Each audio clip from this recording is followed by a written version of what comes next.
What's up, YouTube? What's up, YouTube? It's your boy back with another one. People, in today's video, we are going to look at South Africa's political parties that are also masquerading, or should I say, South Africa's criminal parties masquerading as political parties. Let me know what you think about this topic in the comment section below. Don't forget to like, comment, share, and subscribe to the channel. You know, hate speech is always welcome. Holler.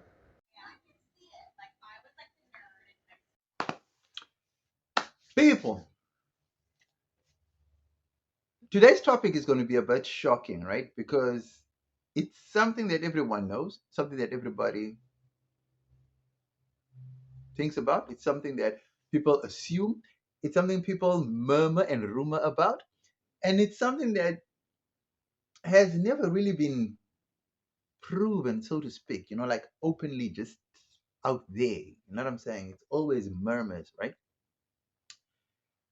For decades, for centuries, for millennia, for as long as humankind has been in existence, the corruption and bad and shady dealings have always been a part of our society, right? Always been a part of the world, always been a part of men, right? It's just the nature of human beings to just want to disrupt a good thing, and certain individuals want to gain from the system or gain from certain people, and people are just there to interrupt, right? Disruptions are not a bad thing as long as the disruptions are meant to benefit the masses, so if, let's just say, a certain company has a monopoly on electricity or water, for example, right? There's only one, or telecoms, let's say telecoms, right? Telecoms, right? So let's just say telephone systems, cell phone systems, whatever. So if there's one company that has a monopoly on this, right? And then another company decides to come in and decides to disrupt that monopoly by introducing cheaper prices, better services, faster uh, contact, or more just streamlined, you know, business ways and systems, then that's a good disruption, because then it gives people options, and then it gives people variety to think about, right? But now, in the case of South African politics, guys, it's tricky. Now, why am I saying this? Let's start. Let's start with the. Let's start with the the Democratic Alliance, right? The DA has been known to slander, to slam, to sure, drag the ANC through the mud for all their corruption and all their catered deployments, for all their ill-mannered ways and the underhanded dealings and the shady dealings, and just their whole outlook on business and politics. You know, I mean, the ANC, the ANC has been accused of busing in people from the Eastern Cape so that they can wrestle votes away from the DA. Okay? Hey, don't shoot the messenger, right? The ANC has been accused of catered deployments. I mean, they don't necessarily appoint the most suitable candidate for a position in parliament or any positions involving the government, right? Or municipalities, whatever.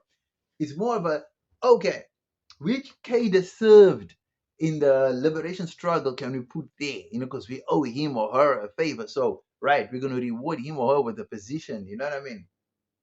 And that's part of the under dealings and handling shady of the ANC, right? And then there's that link between the ANC and the taxi industry that a lot of people don't really know about or don't talk about, right? And the honest truth is that no one really knows why and what what's the connection between the ANC and the taxi industry. Is it that taxi bosses are ANC members, or is it that ANC members are taxi bosses? Because it just doesn't make sense why, of all the industries in South Africa, the taxi industry, they get away with a lot. I mean, in terms, if industries were countries, the taxi industry would be Israel at this point, right? Because the taxi industry almost runs itself. It almost regulates itself, if ever it does regulate itself, right? So those are some of the underhanded tactics that we can think about the ANC, right? Obviously, apart from the uh, tender frauds, you know, allocation of tenders to cadres and business partners and all. And the sad thing about it is, when it comes to the friends being awarded tenders or positions in parliament, right? Like I'm talking about from the business perspective, right? If I was in a political position like a president or something, right? Or I was some sort of a person who could appoint, I had the powers to appoint people into departments, or if I had the powers to issue out tenders or influence issuing tenders, right? To businesses or to business people. And if I, during the struggle, now this is a hypothetical example, right? Let's say during the struggle, I go to your house. You know I'm a ANC member. You know that we're fighting the struggle. So you look into the future as an ordinary businessman or working life citizen, whatever you are at the time, right? Now I come to you, or you reach out to me, either way, one of the two, right? And then you assist me with accommodation. Maybe you take in my family. Maybe you do something that I say to you, wow, when we get into power, or if I get into power, I promise you, I'm going to repay all this that you've done for me. Now, obviously, this is something the public don't see. This is something that the majority of the public don't know about, right? And then all the public gets to see is these certain people that are always with this minister, and then all of a sudden this person is getting a tender or this person is getting a position. But we don't necessarily know how those tenders were awarded, or why those tenders were awarded, or why those positions were given to these specific people. Right. Now, all that is corruption. It's wrong. I know it. But there's a method to the madness. Because why? You didn't see what he did for me. And that's why I'm rewarding him. It may be wrong, and it is wrong. But how else do you reward a person who puts your children in schools, who accommodates your family while you were on the run, who even used his house as a hideout when you were in and out of the country, and all these massive things. You know what I mean? And at a time when you had no money because you were always on the run, this person took this person looked after your entire family, took them to school, gave your wife a job, gave food and shelter for the 10, 15 years that you were on the run, whatever the case may be, right? So those type of favors are immeasurable. There is no amount of money that you can give someone like that to say like, whoa, this is worth, can you put a figure to it? Can you? No, exactly. So now we've established why some tenders are awarded and some positions are awarded to certain people. There, to us, it looks like, hey, this is fraudulent. Hey, this is cater deployment. Hey, this is tender fraud or whatever you want to call it, right? So that's the ANC. Then, on the last one, The ANC also has members that were promised positions and did not receive those positions. Those ANC members were either given lower positions than what they were promised. And what did they do? They decided, okay, they turned to crime.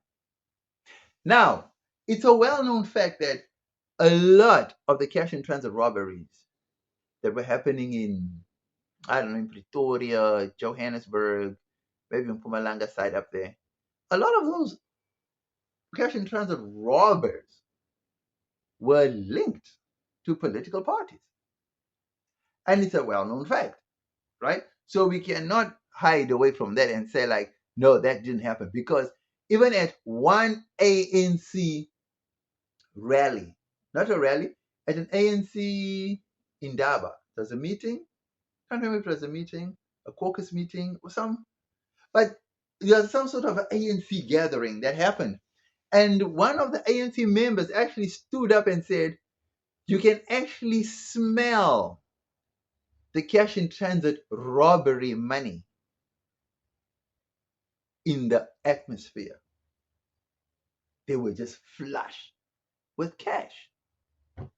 Okay, so the most notable, see, I don't know if I should be throwing names in here, you know what I mean? But anyway, so it said that ANC members or political party members have to then resort to crimes of that magnitude because they were not awarded the positions that they were promised. You understand what I mean? Okay, so that's the part on the ANC, right? Then we come over to the DA. Where do I begin? The DA is not this squeaky clean party that it makes itself out to be. No, it's not. No one said the DA is perfect either. No, it's not. You see, when people call the DA a racist party, they're not just saying it because it looks cool, or they're just not saying it to gain political points. For them to say it looks the DA is racist simply stems from experiences these people had. Because if you really come to look at it, why are non-white DA members treated with disdain as compared to the white counterparts? If you look at the way Patricia Dilla lived, she lived in a huff. Look at the way Musi lived. He lived in a huff. If you look at the way Malusi Boy is being treated, if you look at the way J.P. Smith and is it Xanthia Limberg, if you look at how they are being treated, it doesn't seem, there's just no logic here because, I mean, all three are being accused of something similar, like, right? Something to do with something, right? But the one gets suspended and then eventually gets fired from his position, right? And while the other two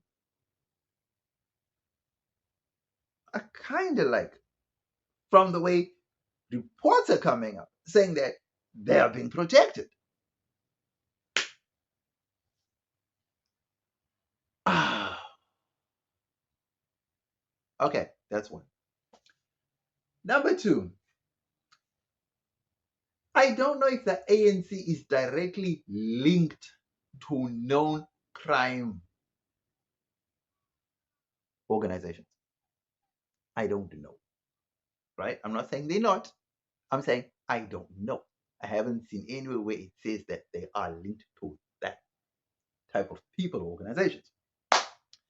The DA, on the other hand, just the 1 billion rand uh, housing, the housing scheme construction tender has the names and the organization of underworld bosses attached to that, right? And there's this long thing that's been on the Cape Flats that the government of the day, certain the party government actually, they were actually sponsoring or financing gangsters on the Cape Flats, right? So it's almost like state-sponsored violence, like paying the gangsters to disrupt. So I don't know if that is true, right? I can't really say. That is what I'm saying. Some things you hear about in murmurs, you hear about them in rumors, but it's nothing that is substantiated unless by the people. So everything you say is rumors that, oh no, they're getting money from that.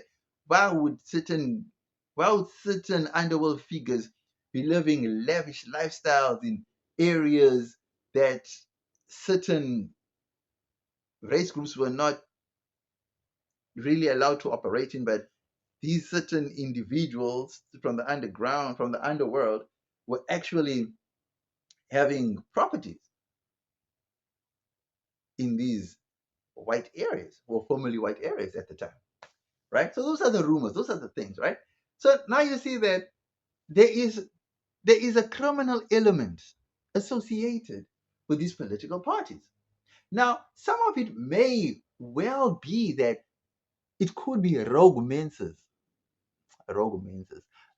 people gone haywire, disenfranchised or disillusioned by the party.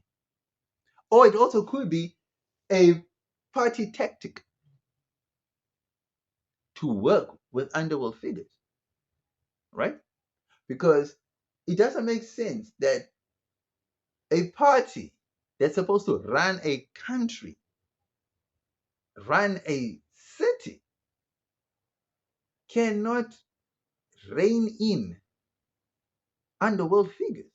I mean, people, you cannot tell me that you cannot tell me that crime organizations can flourish to a point where it's out of control. I mean, if we really have to put our fingers on it, right? Governments actually have monopoly on violence, which means that the government can use all its resources to stamp out, to crush whatever undesirables there are in our country. But they choose not to. And why is that? Are they working hand in hand with them? Are they getting kickbacks from them? Are they benefiting from them? Are they a part of them? Are they contracts that these underworld figures do for these political parties? Or if it's not the party thing, is it the leader thing? So maybe the entire party is not associated, but maybe the leadership is, or a member of the leadership is.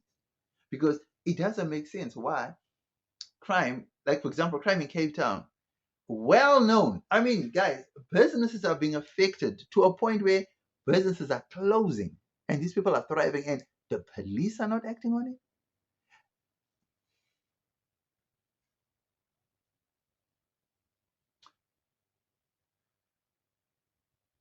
If the central if the central business district is affected by crime, and you know that this hub is what attracts tourists and generates income for the economy of the city, wouldn't you, as a government of the city, take full control of the city to make sure that the businesses that are there thrive rather than seeing the businesses go under? And you telling me that for years upon years that certain crimes happen within the city and are still continuing to the very day, even though business owners are crying from rooftops and it's public knowledge. And still, these elements are allowed to continue unabated. People, I have never in my wildest dreams ever seen organizations, criminal organizations, go on a march to parliament. I've never seen gangsters marching in my. I've never in any country. I've watched documentaries. I don't know. Maybe I haven't watched enough documentaries. Maybe I haven't. Dude, I haven't heard or seen the mafia going to in march on parliament demanding I don't know what. I've never seen the Colombian drug cartels, the Mexican drug cartels going and marching against the government demanding whatever. I've never seen that. Never. Never. What I do know is that those South American governments are at war with those cartels. Yes, they may work with a cartel or two to try and bring down the other cartels so that they can at least have some control over the. But Cape Town is on a different level. I don't know, guys. Maybe I'm wrong. Maybe there's an element of this that I'm missing. You know, maybe I don't know. Maybe I'm just reading information wrong. I'm not sure. I'm just trying to figure out what my research shows me, and I don't know if it's pointing in the right direction or if it's pointing in the wrong direction. It just doesn't make sense. Next, we get into the pros of our political parties masquerading as, or our criminal parties masquerading as political parties. You know how we do. Holler. People, the pros of having our political parties masquerading as, or our criminal parties masquerading as political parties. Number one, there is no pro because the public don't benefit, don't develop in any way. So there are no pros when there is no lines drawn between political parties and criminal organizations. When does a political party, no, or when a political party crosses the line and then engages with criminal organizations, the political party is itself now a criminal organization. That's unbelievable. And there's just no method to this madness. The only benefit is that individual members, I don't know if I can't say an entire party, because, for example, when Zuma was being accused to be in line with the Guptas, I don't think the whole entire ANC was eating. I'm not sure. I don't think that all of the members were eating because obviously some of them were against it. You understand what I mean? And that's why that split came with Thabo Mbeki and all the other people that walked out with Thabo Mbeki. The ANC members, but they obviously did not benefit from the Gupta connection because they were not part of it. They didn't want anything to do with it. That's what I'm assuming. Maybe I could be wrong. But if that is the case where political parties are now merging with criminal organizations, guys, there can be no positive to that other than for the people or the members, or if, like I'm saying, if the entire party is totally on board with merging or using the services of criminal organizations, then it's only them that benefit and not the entire country. So for me, there are no positives from political parties merging with criminal organizations. I'm just saying. But next we get into the cons of our political organizations masquerading as, or our criminal organizations masquerading as political parties. Holler. People, when politics meets crime, or when crime meets politics, it can be a hard nut to swallow, or a tough crack, or a tough nut to swallow, right? Or a bitter pill to swallow. Tough nut to crack. Tough nut to crack, bitter pill to swallow. Because when said criminal organization wreaks havoc on a community, that community goes and complains to the very party that's involved with said organization. And you know what happens? Absolutely nothing. Absolutely nothing. People, it's hard for me to believe that an organization or a party or a government, like the government of national unity, right? You telling me that the government of national unity does not have the power to eradicate crime on the Cape Flats? Are you telling me the government of national unity does not have the power to either um, imprison, unalive, or just simply make undesirable individuals or organizations disappear? That would be a lie, because they have all the state resources to do that.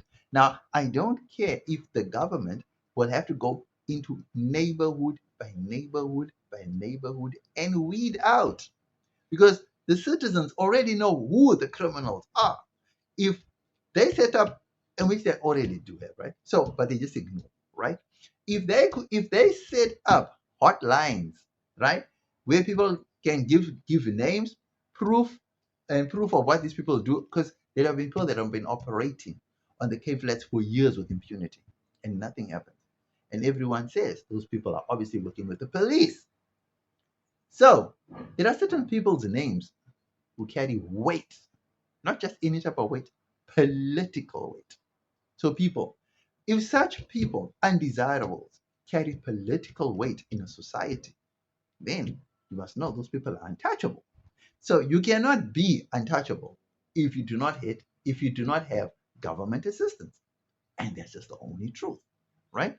So, are the ANC and the DA part and parcel of criminal organizations within South Africa? Answer is simply yes. And it's unfortunate because whether we're going to say it's certain members of the ANC or certain members of the DA, it all comes down to them carrying the party in a bad light, or them now bringing the party into disrepute. Because at the end of the day, to be honest, even if I give you an example of saying that a certain member of the DA is fully biased or captured by a criminal organization, that member does not speak or represent the whole DA or does not represent the whole ANC. But the mere fact that that person is attached or that person works for, it gives that party a bad name. It puts that party in a bad light. So we need to understand that political parties are supposed to draw a line in the sand between politics and criminality and or crime. Do you understand what I'm saying? So the minute party members cross the line into crime, then the lines are blurred. Now you can't understand if it's a political party masquerading as a criminal organization, or if it's a criminal organization masquerading as a political party. Or we simply say, if we bring proof to you and show you that this member is involved with criminal X and criminal Y, what happens to that member? Now, if a party goes ahead and protects such members, what does that say about the party? The mere fact that a party member's name is associated with undesirables, that alone should bring the party in, that alone should bring the party into disrepute. That alone should make sure that that member is fired, removed, scratched off the party's list for whatever activities, banished out of that party's politics. Because out of all the names in South Africa, why is your name associated, or why does your name keep coming up every time these undesirables are mentioned? You understand what I'm saying? Maybe I'm wrong. Who knows? If I'm wrong, please correct me in the comment section below. But in the meantime, Let me know if I was on the money or if I totally missed it with this one. Don't forget to like, comment, share, and subscribe to the channel. You know, hate speech is always welcome. Holla.